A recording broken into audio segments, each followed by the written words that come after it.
Bonjour à vous et bienvenue dans l'œil de Marie. Avant d'entrer dans mon sujet, je vais prendre un instant simplement pour vous remercier pour vos nombreux commentaires. J'ai beaucoup apprécié. Merci beaucoup. Donc aujourd'hui, la thématique va être le silence radio. En tout cas, c'est une question qui a été soulevée par Laurence. Laurence, j'espère que tu vas te reconnaître. Elle voulait savoir est-ce que c'est une bonne ou une mauvaise chose. Ça peut être l'un ou l'autre.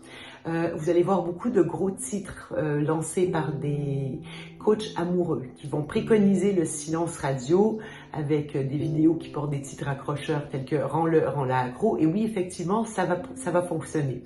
Maintenant, la question que je vous pose, c'est est-ce que vous avez vraiment envie de poursuivre ou de démarrer une relation sur une base de dépendance affective? Parce que c'est exactement ce que ça va aller générer. Pourquoi? Parce que le silence radio va chercher l'anxiété et le rejet. Qui dit anxiété et rejet, c'est un cocktail en fait explosif. C'est deux détonateurs quand on les met ensemble. Ça va aller chercher de l'anxiété et de l'attente. L'attente d'une explication, l'attente d'un retour. Ça va chercher une attente. Donc, qui dit attente dit dépendance.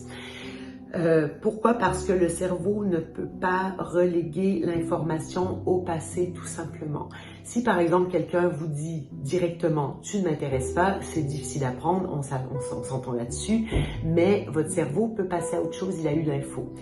Dans le cas du silence radio, vous restez bloqué, donc vous allez ruminer. Et ça, c'est valable également dans les cas, par exemple, vous avez passé un entretien d'embauche, vous avez eu d'excellents retours par la personne qui vous faisait passer l'entrevue, elle vous dit qu'elle vous contacte dans la semaine et vous n'avez pas de nouvelles.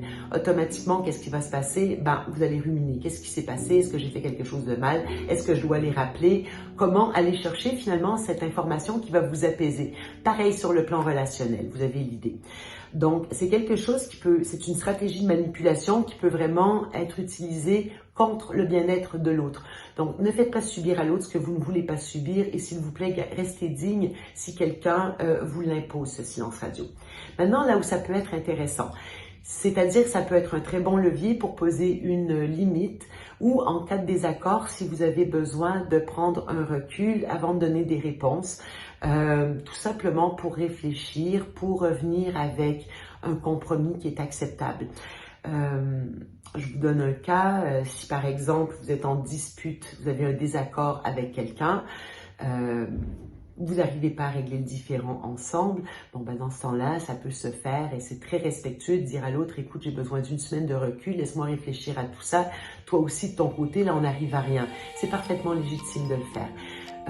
Autre chose, vous avez déjà posé des limites envers une personne qui vous harcèle, qui prend trop de place dans votre vie. Vous avez besoin de réfléchir, c'est pas respecté. Pendant ce temps-là, oui, effectivement, le silence radio peut servir de limite. Vous n'avez aucune obligation de réponse. Dans ce temps-là, ce n'est pas un geste qui est contre l'autre, mais c'est quelque chose qui est pour votre protection et pour votre bien-être, tout simplement. Voilà la différence entre un et l'autre. J'espère que ça a répondu à ta question, Laurence. Et bon, je salue tout le monde et je vous souhaite une excellente journée. À bientôt!